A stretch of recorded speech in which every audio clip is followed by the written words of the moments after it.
Endlich dürfen wir legal high werden. Cannabis wird erlaubt, verkünden heute Bundesgesundheitsminister Karl Lauterbach und Agrarminister Cem Özdemir. Wir fragen die Menschen in Frankfurt, ob das Hochgefühle auslöst. Auf jeden Fall, damit es keinen Drogendealer hier mehr gibt. Ich meine, solange es den Leuten nicht schadet, soll es doch legalisiert werden. Es gibt schlimmere Drogen, die legal sind.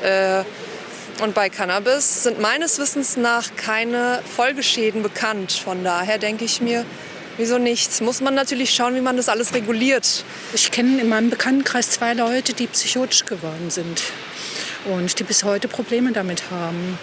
Und ich finde, das wird total verharmlost. Auf der einen Seite finde ich, es gehört legalisiert, weil was anonym ist, kann man auch nie irgendwo unter Kontrolle halten. Und auf der anderen Seite denke ich, zu viel ist sicherlich auch nicht vernünftig. Ne? Ich denke, es muss legalisiert werden, weil man sowas gegen Drogendealer und Kriminelle tun kann. Gras, Weed, Haschig. Die Legalisierung schon lange im Gespräch, aber nicht nur zum Vergnügen gedacht.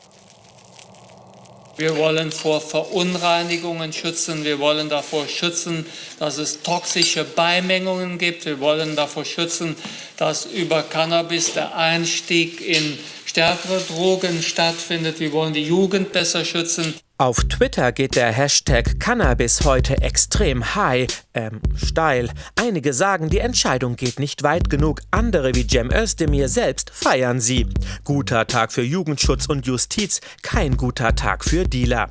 Was genau bedeutet die Legalisierung? Privatpersonen dürfen maximal 50 Gramm Cannabis pro Monat kaufen. Zu Hause ist der Anbau von bis zu 3 Pflanzen im grünen Bereich. Und bekommen soll man das Cannabis in nicht gewinnorientierten Vereinigungen, den sogenannten Cannabis Social Clubs. Nicht gewinnorientierte Vereinigungen. Von mir aus können Sie auch von Cannabis Clubs sprechen, also nicht gewinnorientierte Vereinigungen mit maximal 500 Mitgliedern, können dann zu Genusszwecken Cannabisprodukte anbauen. Aber ist das nun gut? Der Frankfurter Neurologe Christoph Meyer kennt sich aus. Er wendet medizinisches Cannabis in der Behandlung bestimmter Krankheiten an, zum Beispiel bei MS. Das ist natürlich was anderes als ein freier Verkauf von Kräutern, die man dann raucht oder vapet oder wie auch immer. Das heißt, da ist die medizinische Sicht, zumindest der meisten Neurologen und Psychiater, doch die, dass das schon auch eine Einstiegsdroge sein kann. Und man weiß wahrscheinlich, wenn man die Erfahrung hat, was man verträgt. Aber es kann halt auch absolut sein, dass man mit einer Dosis plötzlich unterwegs ist, die durchaus auch mal halluzinogen wirken kann oder Patienten bekommen Angstzustände. Es kann sein, dass eine Psychose, die vielleicht latent da war, dadurch getriggert wird.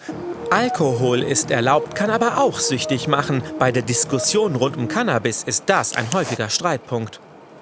Es ist natürlich so, dass Alkohol eine kulturelle Verankerung hat und damit auch eine ganz andere Historie als das Cannabis hat. Wer weiß, wie wir in 30 Jahren nach einer Legalisierung über das Thema Cannabis sprechen werden. Bevor jetzt alle losrennen, um sich ihre Portion High-Gefühl zu sichern, ab wann die Legalisierung legal ist, steht noch nicht fest. Gras drüber wachsen soll aber nicht.